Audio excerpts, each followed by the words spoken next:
Makanya saya sering mendengar keluh kesah orang-orang yang haji dan umrah tatkala di Madinah. Mereka datang, Ustaz, kita ini bermadzhab Syafi'i Ustaz.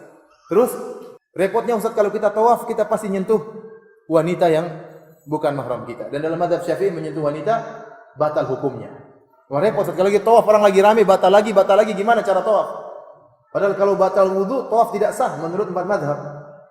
Mereka bingung. Sampai akhirnya ada yang memberi caranya kamu merubah madzhabmu tatkala itu karena darurat. Iya benar, ini difatwakan. Sampai ada niat, aku berniat untuk merubah madhabku dari madhab Syafi'i kepada madhab Maliki sementara. Tapi diniatkan. Sehingga ada yang mengatakan caranya kamu wudunya sudah wudu model Maliki, jangan wudu Syafi'i.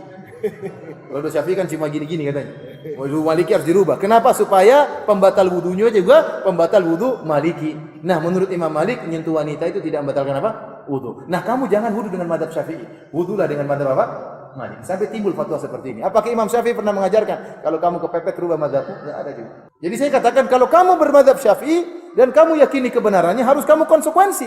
Komitmen dengan madhab tersebut. Terus bagaimana Ustaz? Ya sudah, kamu kalau umrah tahan, jangan sampai kesentuh. Tutup tanganmu dengan kain ihrammu.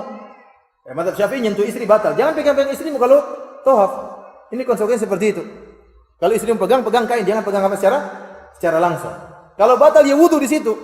Ini kalau mau komitmen dengan madhab Syafi'i dalam masalah tawaf, bahwasanya menyentuh wanita batalkan wudu. Tapi kalau saya jelaskan, menurut saya lebih mengkuatkan pendapat gurunya Imam Syafi'i, pendapat Imam Malik, bahwasanya menyentuh istri atau menyentuh wanita tanpa syahwat tidak membatalkan wudu. Ya, tapi saya tidak bisa paksa mereka, saya cuma jelaskan. Tapi pernyataan boleh rubah madhab ini ini jadi tanda tanya. Memang Imam Syafi'i tidak pernah mengharuskan dia harus bermadhab seperti dia. Kenapa? Kalau kita mengatakan seorang kalau sudah madhab Syafi'i enggak boleh keluar, ini melazimkan Imam Syafi'i maksum.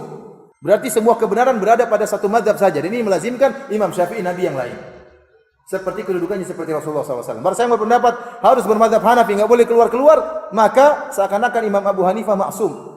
Kelazimannya demikian. Loh, kenapa saya enggak boleh keluar di madhab Abu Hanifah?